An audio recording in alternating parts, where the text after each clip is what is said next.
Mbak, sejauh 20 tahun ini ada nggak mungkin pelanggan atau langganan-langganan artis, pejabat favorit, gimana sih apa namanya, dengan pencapaian-pencapaian ini kan luar biasa loh ya, megang artis, megang pejabat. Buat aku bahagia, aku di-appreciate. Tapi siapapun ya yang hadir, yang percaya dengan karya aku, buat aku tuh luar biasa dan aku favorit semua. Favorit semua. Pressure nggak tapi kalau pegang ada pejabat-pejabat tertentu gitu? Kayak terakhir aku pernah lihat Mbak Vera itu pegang Kahiyang ya, anak dari Presiden ke-7 Pak Jokowi. Pressure sebenarnya cuman ingin biasanya aku kan banyak ngobrol ya, terus nggak mau juga baju kelihatan mau menyala, mau bagus, tapi jangan sampai dia kelihatan nggak anggun atau nggak elegan gitu. Jadi buat aku memang pengen jadi center perhatian di acara, tapi kita bukan acara karnaval. So ini tetap acara, apalagi kalau kita mengusung budaya, masih mengusung ini gimana cara kita mengangkat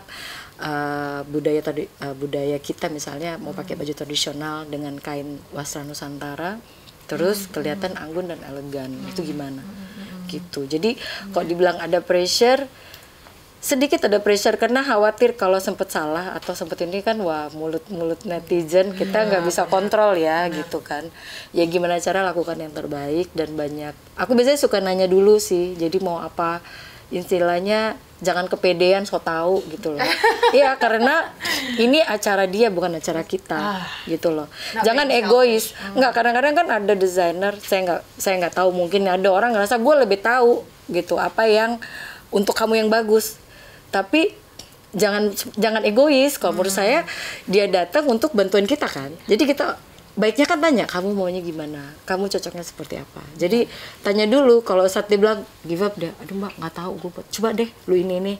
Oke, kita coba. Jadi ya. Kombinasi antara kemauan dia dengan inovasinya Mbak Vera itu harus disatukan. Iya, jadi dia biar dapat kliknya. Nanti kadang sambil ngobrol oh iya kayaknya kamu cocoknya model ini kali ya, gitu. Nanti sambil kayak apa?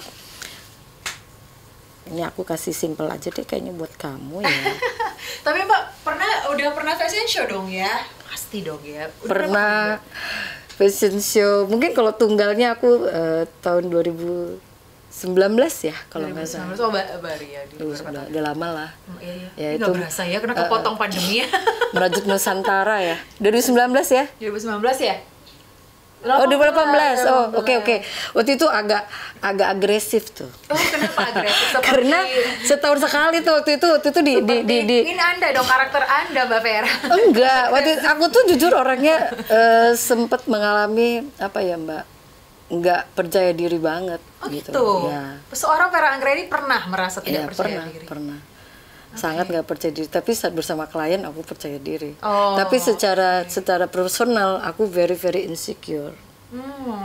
Ayo, terlalu panjang nanti curhat. Ya udah. Nanti di balik layar kita curhat ya. Iya, cerita. Tapi pernah berarti punya pikiran kayak aduh, iya, maju mundur gitu, terus kayak kecapean, terus kayak terlalu banyak pressure, bukan dari luar tapi pressure dari internal gitu, yang kadang bikin aku kayak oh my god, saya bukan puppet gitu loh, saya manusia. Nah ada masa kayak lelah, terus kayak oh my god. Tapi ya gitu, singkat cerita, itu proses hidup yang saya pikir saya harus lalui dan bisa melewati, dan alhamdulillah bisa struggle sampai sekarang. Karena banyak support dari keluarga, tim, dan karena saya selalu bilang tanpa tim saya nothing ya. Lu mau gambar bagus segala macam, nggak ada tim di belakang kamu, nonsen, zero besar. Ya, tapi siapa sih role modelnya seorang Vera Anggraini ini untuk mungkin bisa stay dari low point, mungkin bangkit lagi, maju mundur? Punya nggak seorang role model? Mama. Iya, ibu saya sangat mengagumi ibu saya. Itu tadi ya, coba-coba kebaya. Ya, saya lihat perempuan yang luar biasa. Iya. Gitulah. Jadi intinya kalau mau maju, mau mungkin buat nggak tahu ya, mau di orang lain sama. Kalau kita mau sukses untuk satu bidang, fokuslah gitu. Terus jangan serakah. Jangan semua mau diambil, tapi fokus sehingga kamu bisa expert di bidang yang kamu kuasai. Gitu. Wah, luar biasa. Ada nggak selama ini apa tadi, Mbak? Lanjutin tadi cuman apa? Apa? Tadi mau lanjutin cuman apa tadi? Udah, nggak ada. Udah lupa ya. Lupa tadi iya. mau lanjut tadi. Oke. Tapi ada mungkin udah ada di titik ini gitu ya, punya banyak langganan artis, pejabat dan lain sebagainya. Adakah pencapaian mungkin yang belum tercapai? Ada sih. Ada ya? Iya. Oke, apa boleh spill ya? Dulu jujur aku sih punya rumah produksi. Cuman sekarang rumah produksinya kayak masih mencelok-mencelok dari. Jadi mimpi aku pengen kumpulin semua tim satu rumah produksi sehingga manajemen atau apapun itu aku bisa lebih rapih gitu loh. Untuk sistem itu mimpi aku sih. Aku terus pengen mimpinya lagi punya second line.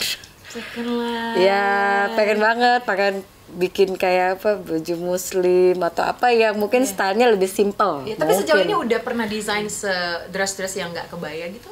Ada, jadi itu gara-gara klien biasanya karena dia udah nyaman sama kita, dia suruh gue tuh bikin baju ini, Night baju gown, itu, gitu-gitu loh. Walaupun aku selalu bilang aku simple gitu. Tapi pikir-pikir, lucu juga ya, karena saya ngeliat juga sekarang orang yang berhijab banyak banget. Iya. Tapi aku nggak mau kebaya sih, tetep Fashionable hijabers ya kita bilangnya. ya lebih yang kayak gitu, pengen sih gitu supaya maksudnya kita bisa lebih bebas coba berkarya yang lain, tapi masih baju juga gitu. Tapi udah mulai sketch gitu? Sketch sebenarnya udah kayak tetep yang simple ya, karena setelah kan suka les kan. Jadi biasanya kayak klien itu suka bikin suruh karena udah pakai kebaya, terus akhirnya dia kayak Mbak buat acara ini, acara itu, ya kok jadi gue bikin baju muslim terus ya. Tapi kamu Mbak Vera ini apa ya, desainer yang mendengar apa kemauan dari klien, mendengar inspirasi mereka. Yeah. Mereka pengen ini diikutin gitu ya, tipe yang open minded. Open mind, karena kita nggak boleh egois. Karena profesi kita kan gimana kita mensupport, memang kita menciptakan satu karya. Tapi gimana karya kita itu mereka bisa cintai. Kalau kita jangan egois dong gitu. Jadi bukan kita nggak punya apa ya standar, bukan. Tapi gimana orang nyaman gitu. Terus gimana kita menciptakan sesuatu itu bikin mereka apa ya Mbak? Confidence. Terus kayak oke, saya memang cocok sama Vera, saya ini itu gitulah. Gitu. Jadi jangan egois lah. Iya. Baik. Oh iya, benar nih ada yang belum tersampaikan, aku lupa. Kemarin kan katanya baru nikah ya Mbak Vera ya. Katanya menjahit kebaya sendiri. Ya udah setahun yang lalu lah. Iya maksudnya. Waktu kapan ini yang nikah kapan? Ya katanya yang mana yang menjahit sendiri? Yang menjahit sendiri yang mana? Kalau yang pertama pasti jahit sendiri. Oke. Kalau yang pertama. Oh, ya. Karena saya udah 2 kali merit. Oke. Yang pertama jahit sendiri karena memang waktu itu aku masih jadi pegawai kan. Oke, kita cerita mundur tuh kalau tadi dari Nelwan, terus aku 9 bulan di Nelwan, aku pindah ke Ajinoto Negoro. Oh, Mas Aji. Tadi kita belum cerita tuh, sempat lewat ya. Jadi ada beberapa kali pindah-pindah tempat. 2 kali sih. Jadi abis dari Aji itu tahun 2002 akhir aku resign.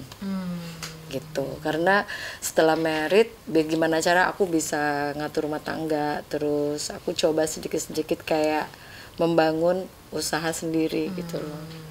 Dan saat aku keluar dari Aji, kita cerita mundur aja nggak apa-apa ya? Nggak apa-apa dong. Jadi waktu udah keluar, kan sempet ex aku itu sempet komplain kan, gila kamu keluar gini.